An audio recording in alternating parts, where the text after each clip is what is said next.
മാങ്ങച്ചാറ്, മടുവപ്പുളി നാരങ്ങച്ചാറ്, പുളിഞ്ചി,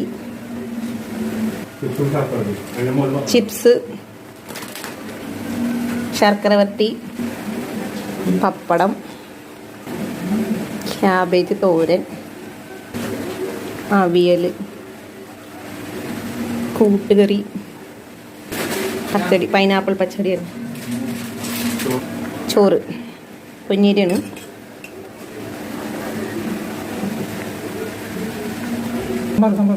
സാമ്പാർ, തേങ്ങ വറുത്തരച്ച സാമ്പാറാണ്, ഗുരുവായൂർ രസക്കാളൻ, കുറച്ച് പുളിശ്ശേരി പോലെ ആയിട്ടുണ്ട്. ഇതാണ് ഞങ്ങളുടെ ഇന്നത്തെ തിരുവോണ സദ്യ. പിന്നെ പായസം, പാലട.